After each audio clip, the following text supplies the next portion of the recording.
Ministério da Cultura e o Governo do Estado de São Paulo, por meio da Secretaria de Cultura, Economia e Indústria Criativas, apresentam.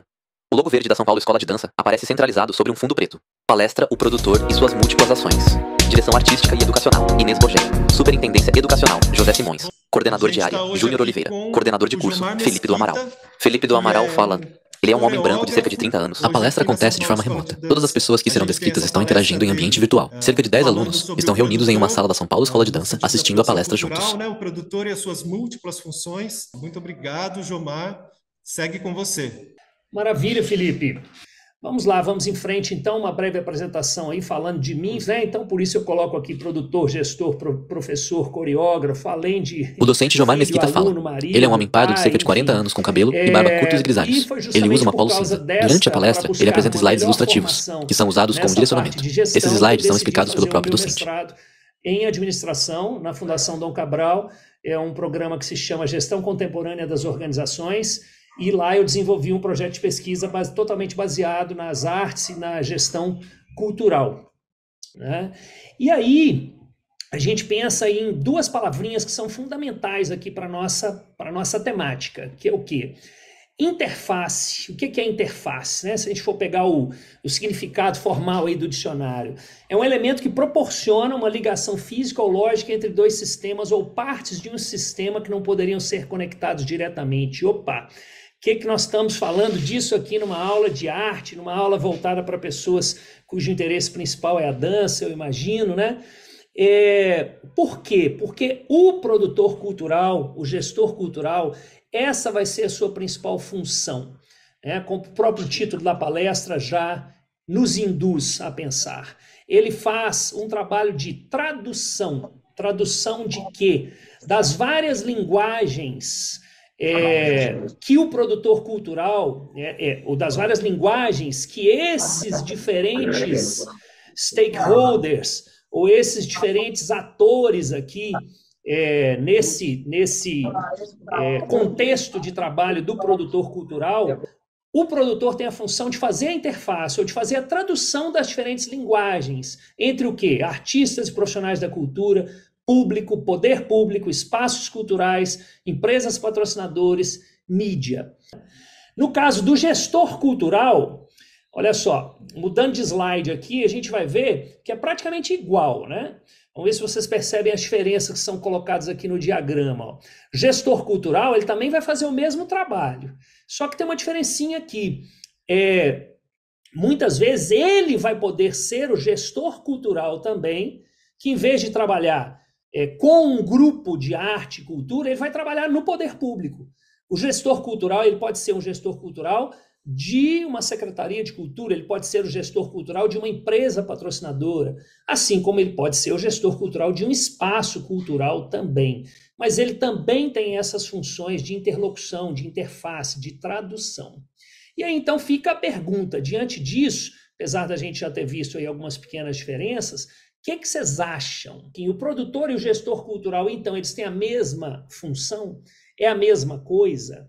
Ao pé da letra, digamos assim, a gente pode pegar essas definições. O produtor cultural seria o profissional que cria e administra diretamente eventos e projetos culturais, intermediando as relações dos artistas e demais profissionais da área com o poder público, empresas patrocinadoras, espaços culturais, público e consumidor da cultura. É o que a gente já resumiu antes.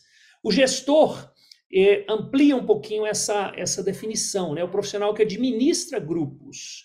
Então entra aí a palavra administração, né? Administra grupos e instituições culturais, além de, como produtor, intermediar as relações dos artistas com os demais profissionais, como já dito antes, né?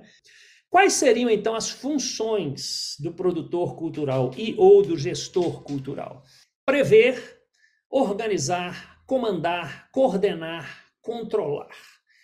Para quem, porventura, tem alguma intimidade aí com a área de administração, pode ter já identificado essas 5 funções no que Fayol, que é um dos especialistas precursores aí dos estudos da administração, preconizava, né? É a função do administrador. Então, basicamente, o que o produtor, o gestor faz é administrar. Só que é um tipo de administração com características muito específicas ligadas à arte e à cultura. Por isso é essa separação, ou seja, então se eu quero ser produtor cultural, gestor cultural, eu devo estudar administração? Sim, vai te ajudar bastante, mas é por isso também que surgiu a necessidade, e hoje nós temos cursos de graduação, de pós-graduação na área de produção e gestão cultural, porque é uma área da administração bastante específica, com muitas peculiaridades, especificidades, necessidades diferentes de um administrador geral, né, digamos assim. Mas atenção para a próxima tela. Isso aqui também eu retirei, claro, não foi da minha cabeça, mas foi de referências da área, inclusive desse livro que eu citei e continuo recomendando para vocês, O Avesso da Cena. Estão preparados? Atenção, conhecimentos necessários. Olha a listinha. Olha a listinha que apareceu aí. Peraí, deixa eu ajustar minha tela aqui. Então, eu nem vou me preocupar em ler isso tudo para vocês, depois vocês podem pegar o material que pode ser repassado pela São Paulo Escola de Dança para vocês e olhar, quem quiser olhar com mais calma, mas eu coloquei aqui mais como curiosidade para vocês verem como que é interessante, como que alguns desses itens, eu arrisco a dizer que uma minoria desses itens estão diretamente relacionados com arte e cultura. Não vou dizer uma minoria, né? Alguns mais diretamente, outros de forma mais indireta, mas muita coisa aqui está ligada, por exemplo, à parte de legislação, à parte de redação de projetos, de documentação, à parte de história, à parte de administração, ou seja, liderança, qualidade, informática, mas tem coisas que vão muito além, até mesmo conhecimentos gerais, idiomas, empreendedorismo, enfim, é uma série, eu acho legal ter esse panorama, botar esse slide, botei de propósito assim, tudo junto, porque para a gente ver assim, como a gente deve valorizar o produtor cultural e o gestor cultural, porque a formação dele tem que ser muito ampla. Ah, claro, mas eu vou ser um produtor cultural que eu vou trabalhar especificamente com uma companhia de dança. Ok, então talvez com uma companhia de dança você não vai ter necessidade de algumas desses conhecimentos que estão listados aqui, né? Mas pode ser que mesmo numa companhia de dança, em algum momento você precise, por exemplo, conhecer sobre mitologia, né? Pode ser que numa companhia de dança você vá fazer uma turnê internacional em algum momento, espero que sim, e você vai precisar conhecer sobre transporte de carga internacional. Aí então a gente passa para a parte mais gostosa aqui da aula, que é destrinchar as 3 etapas básicas aí que envolvem uma produção cultural. O que seria então a pré-produção?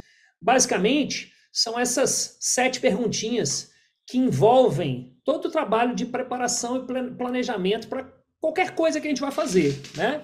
Mesmo que formalmente a gente não pare para pensar em cada uma delas, vocês podem perceber que inconscientemente, quando a gente está planejando qualquer coisa na nossa vida, pode ser uma viagem, por exemplo, né? Essas 7 palavrinhas aí estão envolvidas, né? Então são perguntinhas básicas de qualquer planejamento. O que, quando, onde, como, quem ou com quem também, né? Por quê e para quê. Não é isso mesmo? Quando a gente vai planejar qualquer coisa, a gente pensa nisso. Só que, para trabalhar de uma maneira mais sistematizada e organizada, o ideal é que a gente tenha isso de maneira organizada ou de maneira literal, que a gente coloque isso realmente para trabalhar. Na fase de produção, o que a gente tem? Na fase de produção, a gente executa. Basicamente é isso. Executar, readequar, né? Já que o plano muitas vezes ele não vai sair como a gente falou, ou ele nunca vai sair como a gente previu, então a gente tem que executar, readequar, executar, continuar executando, né? Ou seja, implementar as atividades planejadas. Então a gente vai ticando ali, algumas não vai dar para ticar no nosso checklist ou nos nossos vários checklists, né? E aí faz parte aqui uma série de ações, acompanhamento, pagamentos, suporte, agendamentos, busca de apoios e permutas, porque nem sempre os recursos eles vão ser suficientes para tudo, então a gente tem que complementar buscando apoios, permutas.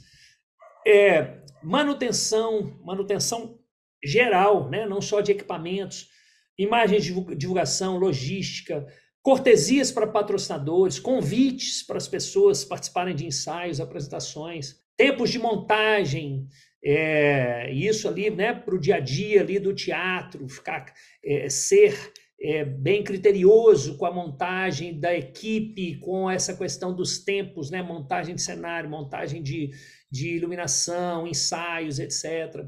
Registros, guarda de documentação, isso vai ser fundamental, inclusive, para a comprovação do seu projeto, para a prestação de contas, né? Documentação financeira, clipagem, programas, imagens, segurança, seguros é fundamental, seguros da equipe, principalmente se você está viajando com a equipe, se você está numa temporada com a equipe.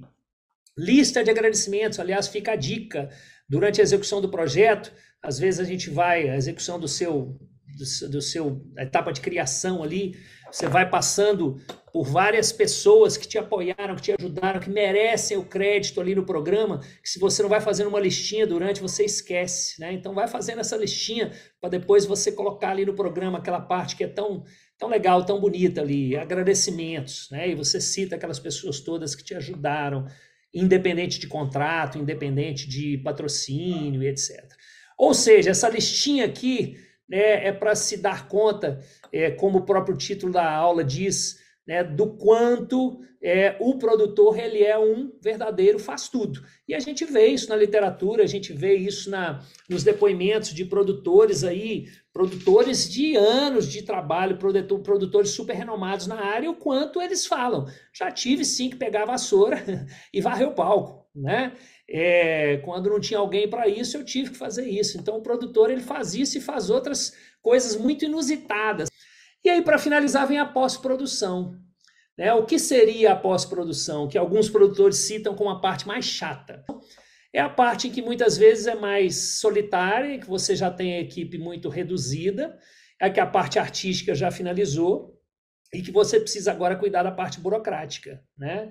Que basicamente são relatórios, né? De maneiras gerais, relatórios, e aí fica a dica para vocês também. Preocupem-se com os dados, com os indicadores. Empresas que te patrocinam ou que fazem parcerias com você, no final das contas, no final do seu projeto, eles vão querer números, eles vão querer indicadores, eles vão querer estimativa de público, eles vão querer perfil do público que esteve com você, eles vão querer indicadores os mais diversos. Né? Quantos profissionais foram contratados diretamente, quantos foram contratados indiretamente, quantas pessoas participaram do curso, dessas pessoas, quantos eram de grupos minoritários. Então, registros desses números são fundamentais, por mais que isso possa ser chato para a gente, eles são fundamentais também para que a gente possa conseguir recursos para projetos futuros. Tá? Então, esses registros, esses relatórios são muito, muito importantes. É fundamental que a gente se ocupe com a organização, armazenamento e guarda do material, sobretudo se a gente pretende reapresentar, remontar aquele espetáculo no futuro, né? Então, como eu vou armazenar aqueles figurinos, aquele cenário, a documentação do espetáculo, ou seja, o rider técnico, a lista de equipamentos que eu preciso para realizar, o mapa de iluminação, de montagem, a listagem de volumes para transporte. Então, que eu organize isso muito bem para que no momento futuro eu possa remontar aquele espetáculo e eu tenha aquilo tudo já organizado ali, inclusive para turnês. Né? Últimas dicas para a gente finalizar: ter uma agenda de contatos. Contatos de quê? Fornecedores, né? Transportadores, fornecedores de locação de equipamentos, de iluminação, contatos de imprensa, contatos de prestadores de serviço, como de redes sociais, de produção gráfica e etc. Ter essa agenda é muito útil, né? No momento que você está às vezes até no momento que um prestador de serviço não conseguiu te atender e você está na urgência ali para conseguir outro, teve alguma falha, né? Então ter essa agenda é muito fundamental. Se preocupar com o marketing de relacionamento. Isso é algo que normalmente não era visto até bem pouco tempo pelas organizações do setor artístico. Né? As empresas já enxergam isso como fundamental, ter um relacionamento com o seu público. E checklist de tudo. né? Cada ação que você vai fazer, você pode ter um checklist ali para você nunca se esquecer de nada. Muitíssimo obrigado, tá? Tenham um bom almoço, um bom resto de final de semana e espero reencontrá-los em breve. Cult SP, cultura que vira indústria, futuro, inovação, tradição, criatividade, cultura que vira você. São Paulo, Governo do Estado. São Paulo são todos. Logos, Lei de Incentivo à Cultura. Lei Rouanet. Patrocínio, Itaú. Apoio, Juliana Flores. Realização, Associação Pro Dança, Organização Social de Cultura. São Paulo Escola de Dança. Tudo vira Cult SP. Secretaria da Cultura, Economia e Indústria Criativas. São Paulo, Governo do Estado. São Paulo são todos. Ministério da Cultura. Governo Federal. Brasil, União e Reconstrução.